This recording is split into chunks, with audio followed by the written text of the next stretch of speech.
Hey everyone, welcome to my channel True Crime Fanatics.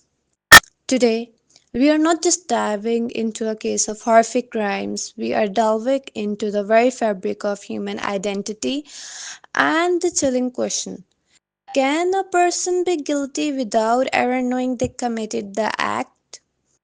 The minds of a monster. The unbelievable case of Billy Milligan. This is the story of Billy Milligan, an American criminal whose journey through the justice system would not only make history but would challenge everything we thought we knew about the human mind. His story isn't just a true crime, it's a psychological enigma. Born in 1955, Billy Milligan seemed on the surface like any other young man. But beneath that ordinary exterior lurked a fragmented existence, a psyche shattered into pieces. This fragmentation, eventually diagnosed as multiple personality disorder, now known as dissociative identity disorder or DID, would become the central mind bending twist in a series of terrifying crimes. In the late 1970s, the community of Columbus, Ohio was gripped by fear. A series of armed robberies and brutal rapes terrorized the Ohio State University campus. The pattern was disturbing, the violence escalating. Eventually, the police had a suspect, Billy Milligan. The evidence against him was compelling, seemingly irrefutable.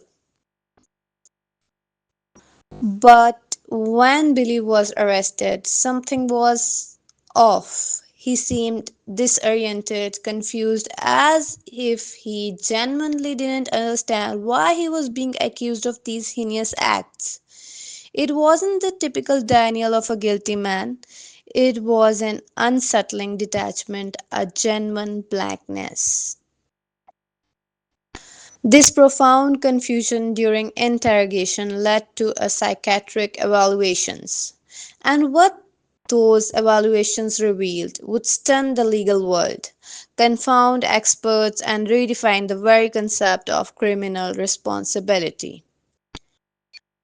As the legal proceedings began, Billy's defense team brought in a revolutionary concept, one that had rarely, if ever, been seen in a criminal courtroom.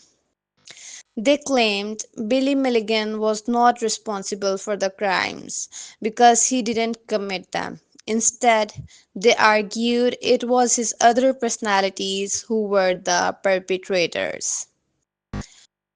Imagine the shock in that courtroom, the skepticism. But as psychiatrists began to evaluate Billy, a truly astonishing truth emerged.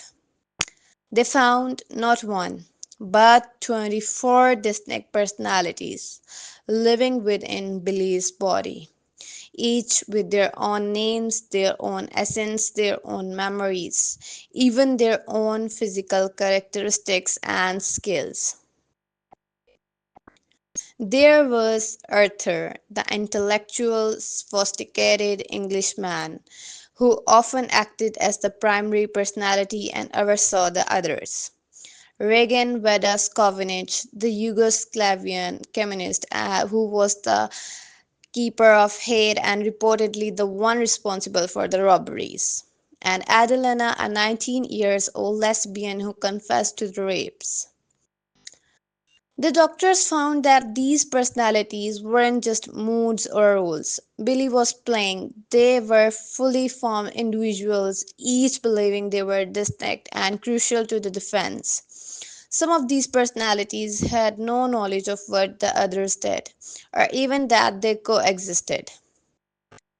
This argument presented to court was staggering. If a personality commits a crime and the core individual has no conscious awareness of it, where does the guilt truly lie?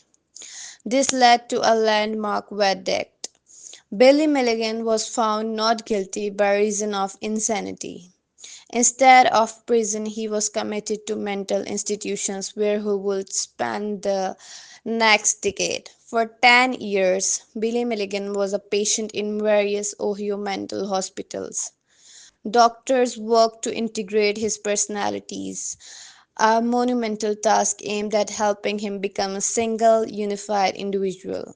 It was a long process filled with setbacks and controversies. The public remained divided. Was he a cunning manipulator or a deeply disturbed victim of childhood trauma? His incredible, almost unbelievable story was chronicled in Daniel Keyes' award winning book, The Minds of Billy Milligan, a book that brought his case to global attention and sparked intense debate among psychiatrists, lawyers, and the general public. Billy Milligan's case forced us to confront uncomfortable questions. What is the nature of a unified self? How do we assign blame when the mind itself is fragmented?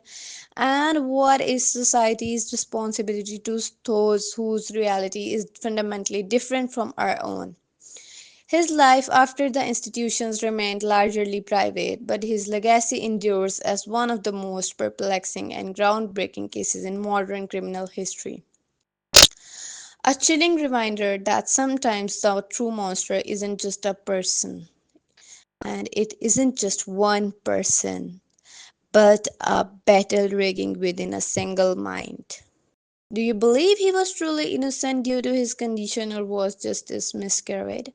Let me know in the comments below if you found this story as fascinating and unsettling as I did.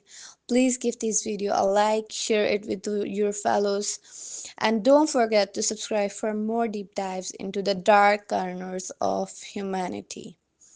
Bye bye.